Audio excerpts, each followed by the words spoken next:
I was, of course, happy to meet the Hezbollah people because it's a point of view that's rarely heard in the United States.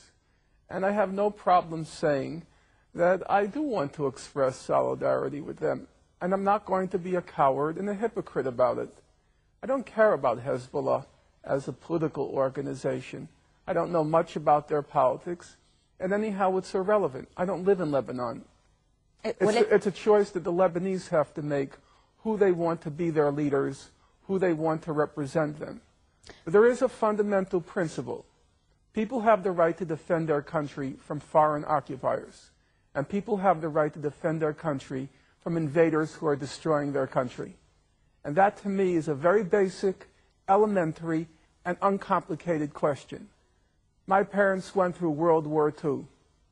Now, Stalin's regime was not exactly a bed of roses. It was a ruthless and it was a brutal regime, and many people perished. But who didn't support the Soviet Union when they defeated the Nazis? Who didn't support the Red Army? And all the countries of Europe which were occupied, who gets all the honors? The resistance. The communist resistance, it was brutal. It was ruthless. The communists were not, it wasn't a bed of roses. But you respect them. You respect them because they resisted the foreign occupiers of their country. And if I'm going to honor the communists during World War II, even though I probably would not have done very well under their regimes, if I'm going to honor them, I'm going to honor the Hezbollah. They show courage, they show discipline. I respect that. هذا التوصيف صحيح، ولكن قبل سنة 2000 بعد 2000 صار في انسحاب إسرائيلي من منطقة الجنوب، صار في انقسام بداخل لبنان بين الأطراف السياسية اللبنانية حول موضوع مستقبل السلاح وموضوع المقاومة. يعني هذا الانقسام الذي حصل أنت هون عم تفوت طرف فيه، أنت عم تكون طرف. بالنهاية أنت عم تقول أنت عم تجي على لبنان زيارة، ولكن ما عم تشوف تداعيات اللي عم بيصير. بالنهاية تداعيات حرب تموز على الناس. Listen, if you want to close your eyes and believe it was all over in May 2000, you can do so. You can play that game. But the reality was, and everyone understood it, that the Israeli attitude was, we're going to knock out Hezbollah. And they began planning for a new war right after they were forced to leave in 2000. They found their excuse, their pretext, in July 2006. But there's no question among rational people that Israel was never going to let that victory go by, the Hezbollah victory go by. They were determined to teach كان يمكن تجنبه. يعني هون ممكن يقدر الطرف الآخر يقول لك ممكن تجنبه ما توقع بالفخ. It could not have been avoided. There is no way that the United States and Israel are going to tolerate any resistance in the Arab world. You want to pretend it can be avoided, you can play that game. But serious people, clear-headed people, knew there was going to be a war sooner or later. You think there's not going to be another war? You think Israel is going to allow that defeat in July 2006? You want to pretend it's Hezbollah that's causing the trouble? No, there will be another war, and the destruction will probably be 10 times worse, maybe even more, than July 2006, because Israel is determined with the United States to put the Arabs in their place and to keep them in their place. Now, how can I not respect those who say no to that? You know, during the Spanish Civil War, there was a famous woman, they called her La Pasionaria, Dolores Ibarruri, from the Spanish Republic. And she famously said, it's better to die in your feet than to walk crawling on your knees. ولكن هذا خيار الشعب اللبناني كله. يعني مش I totally agree. I'm not telling you what to do with your lives. I'm not telling you.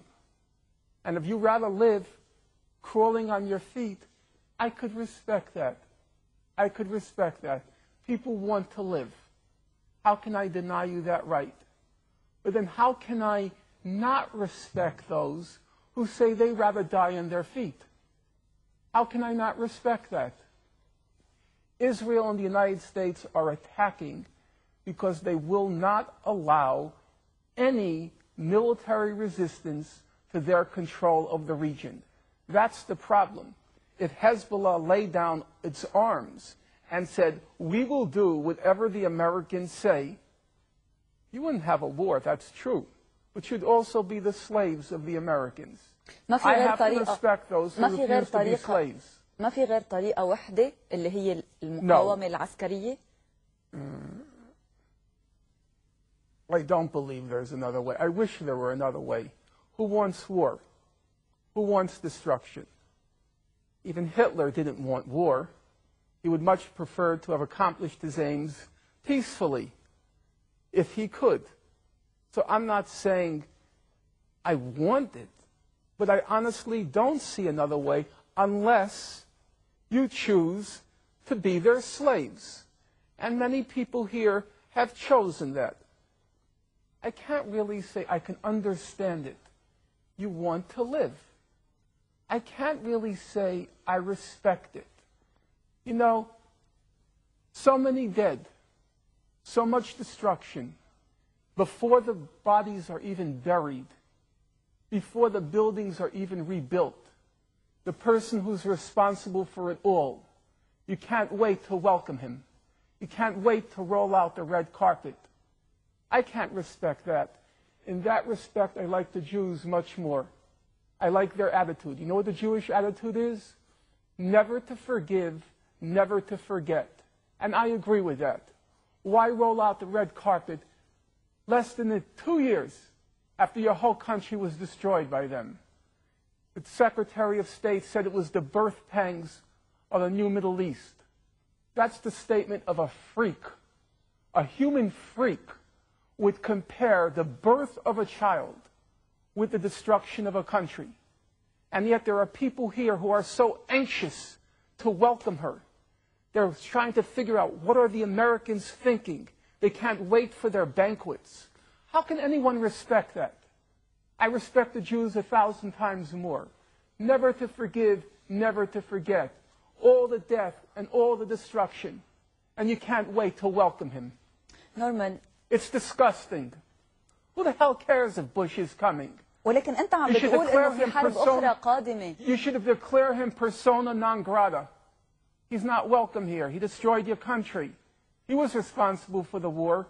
You know full well that resolution could have been passed 3 weeks earlier. He destroys your country, and you can't wait to greet him. You have no self-respect. How can you expect other people to respect Arabs if you show no respect for yourself? If the Lebanese people overwhelmingly vote to let the Americans and Israelis have their way, I guess you have to accept that. I could see that. And I couldn't possibly say that they don't have the right to make that choice. Listen, in Nazi-occupied Europe, you have to remember, most of the populations made the choice to live under the Nazis. All of this talk about the French resistance is just a joke. It never happened. The French resistance, about 20% of the French population read the resistance newspaper. There were maybe 10% of the French who resisted. The rest said, don't resist, because the Nazis were ruthless. You resist, 400 are killed for each soldier that's killed.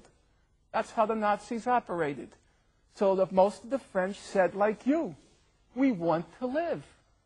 Don't resist. But now I have to ask you, in retrospect, who do we honor? Do we honor those who say, let us live? Or do we honor those who said, let's resist? Leaders come last. There will be a leader who comes into power in Israel who is willing to make the concessions after the conditions have been created. Namely, Israel has to suffer a defeat.